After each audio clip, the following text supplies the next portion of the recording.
Player ratings then. Everton 1, Liverpool 4 at Goodison Park. Safe to say a very dark day for Everton as a football club today. Goodison was lively, but for the wrong reasons. Fans running on at the end and confronting players, a lot of animosity towards the board, and, you know, again, the board, as I've said in the instant match reaction, needs to go for me. Yeah, another performance that for the large part was just nowhere near good enough, nowhere near hard enough, nowhere near enough, enough desire, determination, commitment. Yes, we had a period of 10 or 15 minutes where we did show a little bit, but then we made another stupid individual mistake that just completely ended the game there and then. Biggest Merseyside derby defeat, I think, at Goodison Park in the history of the fixture.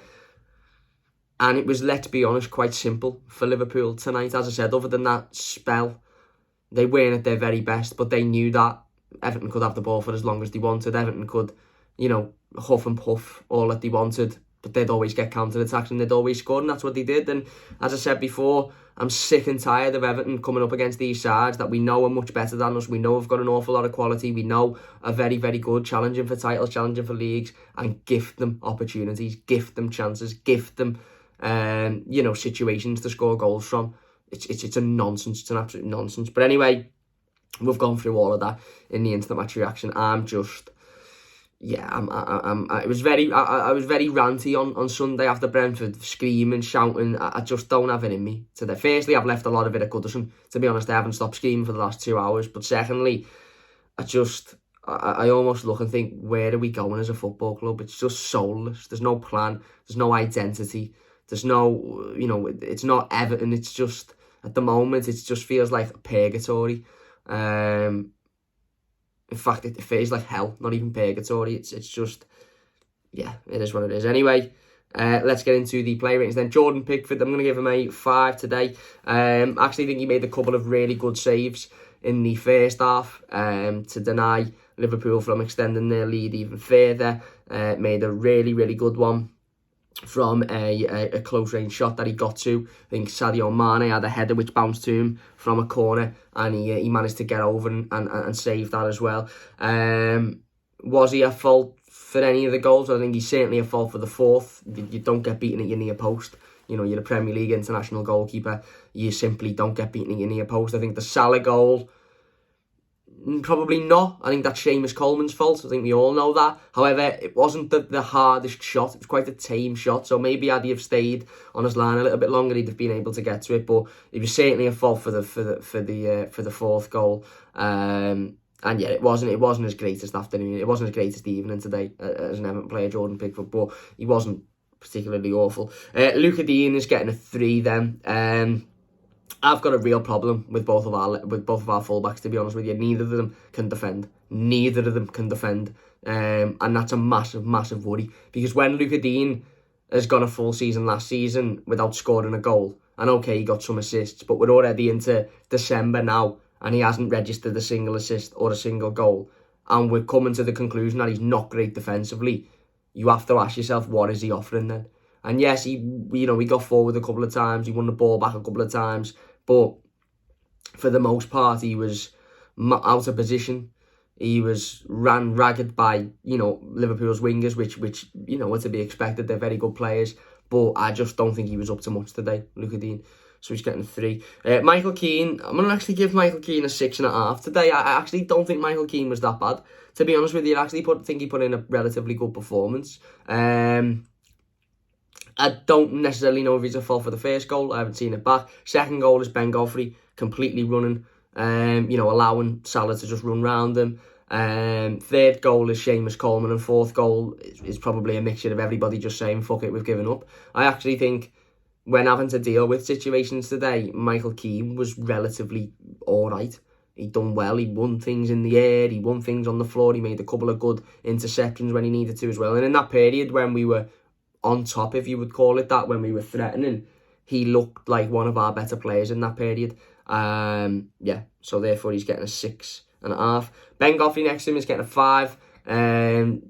You simply can't allow Mohamed Salah to run off you that easily. This isn't a footballing side that, are struggling to score goals. This is a footballing team that, as we said yesterday, score 3, 4, 5 goals every single time they win. They could have had 5, 6, 7 today. They missed 2 chances in the opening 10 minutes, which could have had them 2-0 up, and they were 2-0 up within 20 minutes, so it could have been 4-0 within 20 minutes. But as I said, he just ran off him. And maybe it was because he ran towards Sadio Mane instead. I think it was Sadio Mane or Jota, I don't know. But he completely allowed him to just run down that side of the pitch, and you just can't have that for me. You just simply can't do that. Because it was always going to be a goal. I did think he improved slightly, as I said, in that period when we equalised and we looked like we were on top.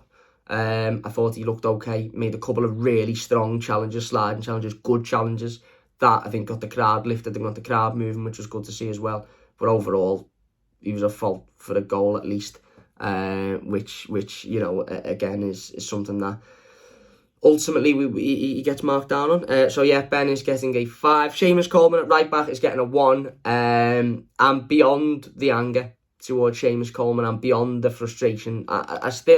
I'm pretty frustrated at all of this holding the hands up malarkey and apologising and going over and trying to argue with fans. Yeah, that doesn't sit well with me whatsoever. But I'm at the point with Seamus Coleman now, and it was today, really. Today has been the turning point where I feel sorry for him. I simply feel sorry for him. He shouldn't be anywhere near this Everton team. And I had to go at Marcel Brands on Twitter before, and I had a couple of people tweeting me back saying, oh, it's Benitez's fault. He turned down Denzel Dumfries. He didn't want Denzel Dumfries. Seamus Coleman has needed replacing for at least 3 or 4 years. Rafa Benitez has been at the club for 10 minutes. Now, Marcel Brands, for me, should have sat down with Rafa Benitez. And if Rafa Benitez did say, I don't want Denzel Dumfries, Marcel Brands should have said, listen, lad, you haven't got a fucking choice, because we need a new right back. We've got nobody else really on the horizon, and Seamus Coleman isn't anywhere near good enough to continue starting every week. And plus, Rafa Benitez was employed 8 weeks after the transfer window opened. Why wasn't Denzel Dumfries done before then? Or another right back done before then? It was number 1 priority. We all knew it was number 1 priority before last season had even ended. So I'm not having this, oh, it's the manager, this, that, and the other. Nonsense. It's Marcel Brands. He's failed in that area. And he's failed in that area for years on the bounce. And as I said, I feel sorry for Seamus Coleman now. I do. Because Seamus has gone from a player that, had he have been gradually moved out the team a couple of years ago, like Leighton Baines was, we might have all been sitting here saying, remember Seamus Coleman, he was brilliant. Seamus used to get up and down the wing, score goals, effort, desire, determination, decent defender in his day as well. Now I feel like Seamus Coleman's going to leave Everton or retire or move on, and a lot of fans are going to remember him for overstaying his welcome. You know, he used to be brilliant at going forward, was never massively gifted defensively, but he made up for it with his acumen going forward, the crosses, the goals, the commitment. Doesn't do that anymore. And now all this is happening is he's getting exposed defensively. And he was exposed again today. That goal, that third goal is the killer. Where, I don't want to say relatively on top, because Liverpool were always a threat. They were always dangerous. Of course they are with the players that they have. But we were getting at them. Their crowd had shut up. You know, the players were making mistakes. They were looking around at each other as if to say, what's going on here? We were running. The press was there. We were chasing down. You know, we got back into it. We scored a goal just before half-time. Decore has one cleared off the line. We come out for the second half. We start again. And then one mistake, instead of just hoofing the ball out or getting rid of it or taking the player with you. And we're 3-1 down. And even though we had half an hour to go, every single Evertonian in that stadium and every single player on that pitch knew that was game over. Even though there was half an hour to go, even though, you know, we had, you know, time to get back in the game, we knew that was game over from that point. And Seamus Coleman is responsible for that, and he knows it. And I was close to getting up and having a go at him, and then I just seen him in the net with his hands in his, you know, his head in his hands, and I just sort of thought, at this point, he's not going to refuse to play, is he? At this point, he shouldn't be in that situation, because he shouldn't even be on the pitch. But yeah, he's getting a 1 today because of that. Alan is getting a 3. He wasn't much better, let's be honest. Made the occasional tackle, made the occasional pass, but considering Liverpool play a 3-man midfield and a very good 3-man midfield, he was chasing the game all afternoon for me, or all evening for me. I think it's a bad Rafa Benitez decision in the first place to not start with 3 in the midfield. I think when you're coming up against one of the strongest teams in the league and they play a 3 in the midfield, it baffles me why we didn't play that formation. It just doesn't make sense for me.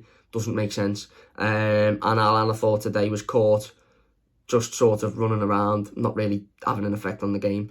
So he's getting a 3. Abdoulaye Doucouré is getting a 5. Slightly better. Ran round a lot more, obviously, naturally, because he's quicker. He's got a lot more energy to him, even though he's just been out for a long time. Got about the pitch. Picked the ball up. You know, had that chance, which was cleared off the line, which was unlucky. And yeah, was all right. Was all right. But overall, again, we left far too much space in that midfield for Liverpool to break into. Far too much space. And that's why we needed a 3-man midfield. It's as simple as that. I can't tell you how many times we got forward and we looked like maybe creating a chance or getting a goal. Or Damari Gray was in a dangerous area, or Richarlison, and then they only have to clear it once, and they've got all the space in the world to move into. They scored, 3 goals out of 4 doing that, and they could have had another 2 or 3 doing that, because everybody commits forward, and then there's no one defending, and you've got 4 or 5 Liverpool players running at Michael Keane and Ben Godfrey. For me, the midfield was poor today. Damari Gray gets a 7. He gets man of the match on the basis that he scored. Good goal as well, nice finish. And he was trying to create in other areas as well. He got a yellow card for being fouled, which was a bit mad. And he had a couple of other chances that, you know, again, I think decision-making just needed to improve. He had one in front of the park end in the first half. I think it might have been before he scored, where he takes it under the Liverpool defence. And you're just saying, I can see it perfectly. Curl it, have a go, shoot. The goalkeeper's blindsided, and he doesn't. He tries to go further, he gets tackled. He had another one, I think, where he got tackled in the second half. So, still wasn't back to his best dribbling-wise, but he scored the goal. And ultimately, he gave us a little bit of hope for 10 minutes. So, he's getting a 7. Andros Townsend's getting a 4. Yeah, don't think he done much today, to be honest with you. A couple of good balls into the box, granted. And again, same with Damari Gray, fouled, booked for being fouled. But other than that, I don't think he had his greatest of games in an Everton shirt. Yeah, it is what it is with Andros, isn't it? Richarlison is getting a 5. Worked hard, battled, fought. Again, had a couple of chances to get in the area and to move the ball. A couple of nice passes, a couple of nice bits of play as well. But ultimately, not enough.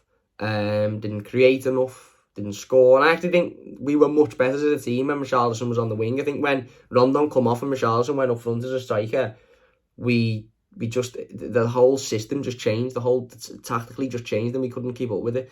But yeah, Richie, again, as I said, ran round, worked hard, but overall wasn't massively effective, was he, if we're being honest.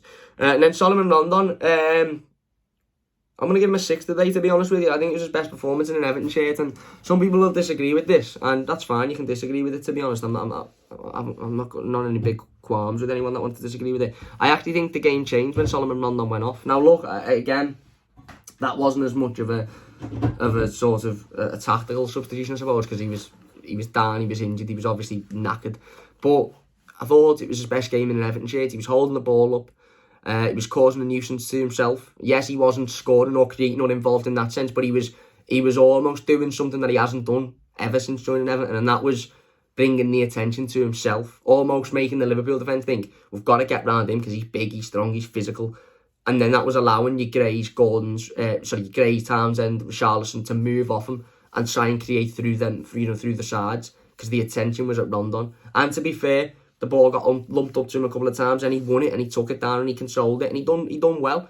He was running around. The effort was there today from Solomon Rondon, as I said. When he went off, and we put Richarlison up front, Richarlison isn't the same type of striker as Solomon Rondon. Richarlison is a striker or a forward who wants the ball played in behind. He's a forward who wants the ball, through the legs of a defender, so he's got the pace to run onto it. He's not a forward who you can lump the ball up to, and he's going to take it down, control it, and out-muscle Van Dijk. Van Dijk had a horrid time trying to look after, and Matip trying to look after Rondon, because he's big, he's physical, he can pull himself about. Richarlison isn't that type of player, so it didn't work tactically. It just didn't work. For me, it should have been Tosun to come on and just make a nuisance of himself, and then keep the 3 as it was behind him. If you're going to bring Gordon on, bring him on for one of them 3. Well, yeah, there you go. And then off the bench, then Gordon, I'm going to give him a 5. Won that foul, of course, won that free kick, which probably should have been a sending off for the Liverpool player. I can't remember who it was, but it wasn't, because Paul Tierney absolutely shit himself and put in the worst refereeing performance I've ever seen in a game of football. But other than that, he wasn't massively in the game, was he? Let's be honest, I like Anthony Gordon. And again, I'm not particularly blaming him. He didn't have an awful lot of time, but he wasn't massively in the game today. He wasn't.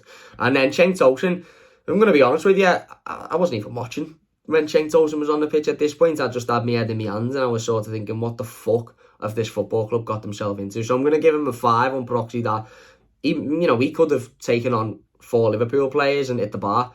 I wouldn't have known, to be honest. I wouldn't have known, because at that point I'd just given up. But yeah, he come on, I suppose. And yeah, there you go. As I said in the instant match reaction, this could spell the end for Rafa Benitez, in my opinion. Now, yes, I understand we've had injuries. I understand that, he didn't have much of a transfer budget. I get all of that, but the reality of the situation is 1 win in 11 games, no win for 2 months, going into a really, really tough set of fixtures. Definitely in a relegation battle with a manager who the fans of the local rival have been singing the name of, and the fans of our football club are seemingly against at the minute. Seems to have lost the dressing room, definitely lost the fans, or certainly most of them. I just don't see any way forward for Rafa Benitez at Everton personally. Whether that's right or wrong, I just can't see a way forward for him. And as I said in the instant match reaction, he's not the only one. If Bill Kenwright, Denise Barrett-Baxendale and Marcel Brands have got any professional pride, they'd walk tomorrow and not come back. But they won't, because they haven't, because they all think they're doing a boss job.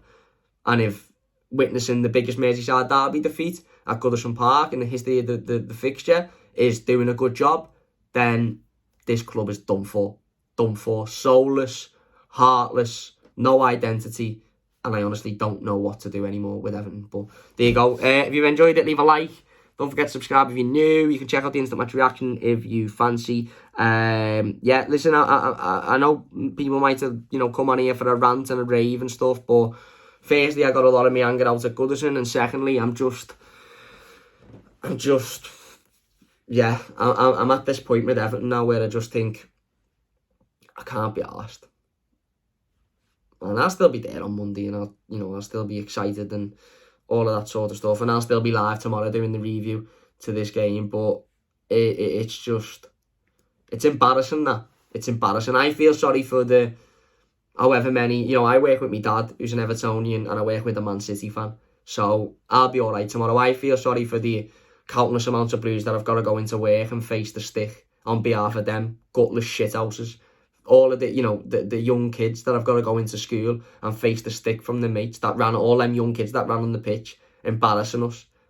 There'll be a lot of Everton fans tomorrow that wake up feeling embarrassed when it wasn't anything to do with us. There's probably a majority of them players that it was to do with that'll wake up tomorrow thinking, boss this, I'm made up, me getting paid loads of money to not even do anything. And that's Everton at the moment. That is Everton. Never felt this disconnected from the football club, and tonight is the epitome of that. But there you go. Let us know your thoughts in the comments. If you've enjoyed it, leave a like, subscribe if you're new, all of that sort of stuff. And to all the Liverpool fans watching, you can take the piss if you want. I'm not arsed. I'm not arsed, to be honest with you. I hate footy. I honestly hate footy. I really, really do. And it must be nice to like footy. It must be nice to, actually enjoy the sport. But I hate it. I hate it. I don't go and watch Everton because I want to. I go and watch Everton because it's in me blood, and I always will, and I always have. But at the moment, I hate it. But there you go. Leave a like if you enjoyed, subscribe if you're new. We'll see you after.